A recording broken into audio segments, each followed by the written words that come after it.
पहले माफिया अतीक की कब्जाई जमीन छुड़वाई, फिर माफिया मुख्तार के गुर्गों पर कर दी चढ़ाई। अब तौकीर रजा के करीबियों की बारी आई। योगी राज में जमीनों से कब्जा हटा, गरीबों के लिए मकान बना।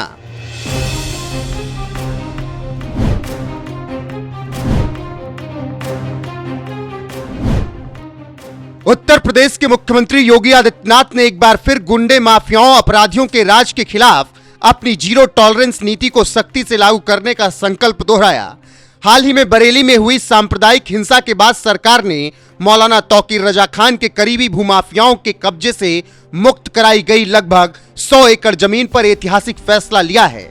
बताएंगे आपको कि कैसे मौलाना तौकीर रजा और उसके करीबियों की अकड़ तोड़कर कब्जाई गई जमीन पर योगी सरकार बड़ा काम करने जा रही है। लेकिन उससे पहले ये जानिए अभी तक ऐसे माफियाओं और जमीन पर कब्जा करने वालों के साथ योगी आदित्यनाथ की सरकार ने क्या कुछ किया है। साल था 2017। सत्ता संभालते ही योगी आदित्यनाथ ने माफियाओं के खिलाफ बुलडोजर एक्शन शुरू किया। सबसे पहले निशाने पर आए प्रयागराज के कुख्यात माफिया अतीक अहमद। उसके और उसके सहयोगियों की लगभग 1600 करोड़ रुपए की कीमत वाली संपत्तियां जब्त करके ध्वस्त की गई। अप्रैल 2023 में अतीक अशरफ की हत्या के बाद भी सरकार ने उसके काले साम्राज्य को चूर करने का अभियान जारी रखा। इसी तरह गाजीपुर के माफिया मुख्तार अंसारी पर भी शिकंजा कसा गया। उसके गुर्गों द्वारा कब्जाई गई जमीनों को मुक्त कराया गया। मुख्तार और उसके सहयोगियों की करीब 600 करोड़ रुपए की संपत्तियां जब्त हुई और फिर उन संपत्तियों पर गरीबों के लिए घर बनाए गए। मुख्तार और उसके करीबियों से लखनऊ डालीबाग में 2322 वर्ग मीटर जमीन मुक्त कराई गई।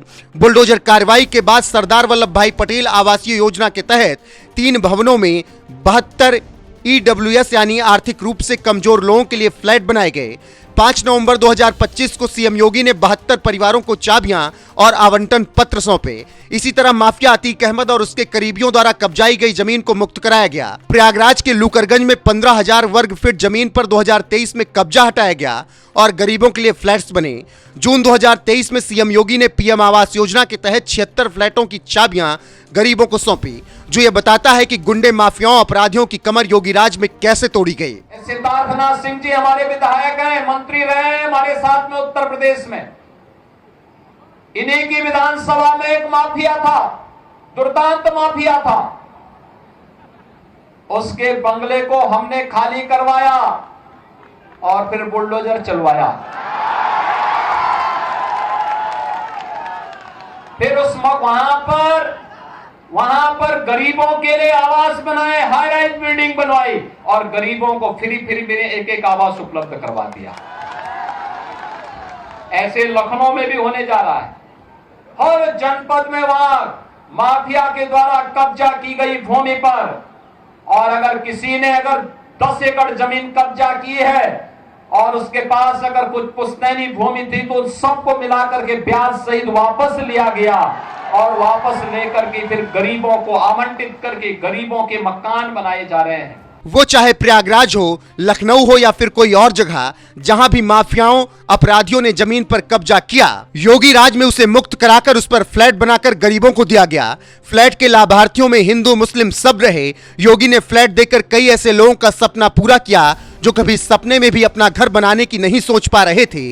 यकीन नहीं है तो खुद सुनिए मुस्लिम महिला जहीदा फातिमा को। हमें बहुत खुशी है, ऐसा कुछ नहीं है भाजपा विरोधी है, ऐसा कुछ भी नहीं है और मुझे बहुत खुशी है। मैं योगी जी का बहुत धन्यवाद करूंगी क्योंकि जो सपना मेरी मम्मी का भी था, मम्मी मेरी नहीं है, मेरे पापा हैं और हम 2 बहन 1 भाई हैं और हम लोग 4 ही लोग हैं, मम्मी नहीं। मेरी मम्मी का सपना भी था और ये मेरा खुद का भी सपना था कि हमें मेरा खुद का मकान हो। माँ 30 साल से किराए के मकान में रह रहे, दर दर की ठोकर खा रहे हर चीज़। इसलिए मैं योगी जी का जितना भी धन्यवाद करूं कम है। मैं दिल से उनका शुक्रिया अदा कर रही हूं और मुझे बहुत अच्छा लग रहा है, बहुत खुशी है और सबसे बड़ी बात थी मेरी मम्मी का सपना पूरा हुआ है। मैं बयान नहीं कर सकती मेरी खुशी क्या है। मुख्तार अतीक जैसे माफियाओं के अवैध कब्जों को खाली कराने के बाद अब बारी है मौलाना तौकीर रजा और उसके करीबियों की कब्जाई गई जमीन को मुक्त कराकर उसको उपयोग में लाने की, जिसके लिए सीएम योगी ने प्लान तैयार कर लिया है।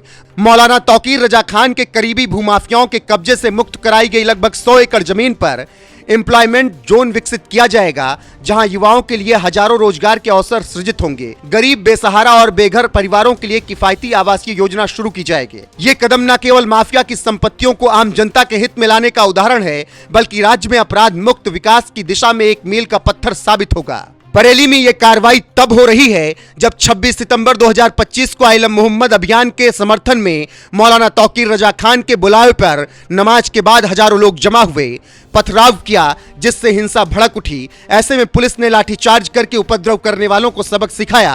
अब तक 81 से ज्यादा लोगों को गिरफ्तार किया गया, जिसमें तौकीर रजा और उसके 7 सहयोगी प्रमुख रहे।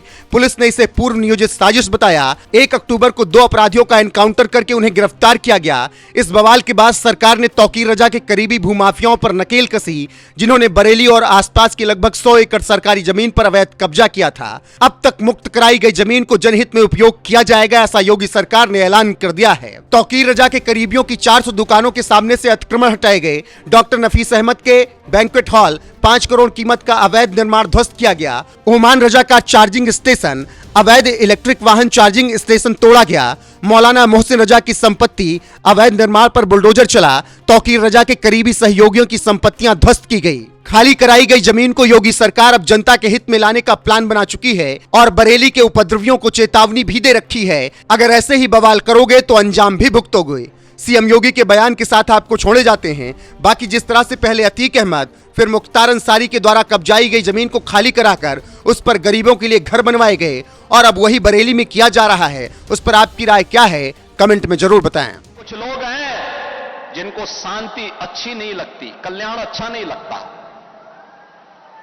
कल्याण अच्छा नहीं लगता। जब भी कोई हिंदू पर्व और त्योहार आता है उनको गर्मी आने लगती है और उनकी गर्मी को शांत करने के लिए हमें डेंटिंग पेंटिंग का सहारा लेना पड़ता है।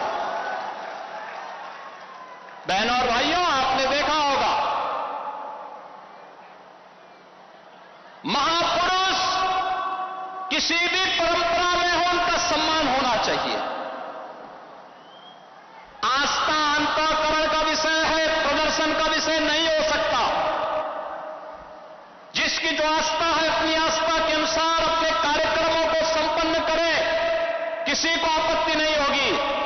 लेकिन आस्था के नाम पर तोड़फोड़ करोगे, आस्था के नाम पर आगजनी करोगे, आस्था के नाम पर राह चलते हुए नागरिकों पर हमला करोगे, बेटियों का जीना हराम करोगे और व्यापारियों के प्रतिष्ठानों पे आगजनी करोगे, पुलिस पर हमला करोगे, तो छेड़ोगे तो फिर छोड़ेंगे भी नहीं और एक बार छोड़ेंगे नहीं तो फिर छूटोगे भी कभी नहीं।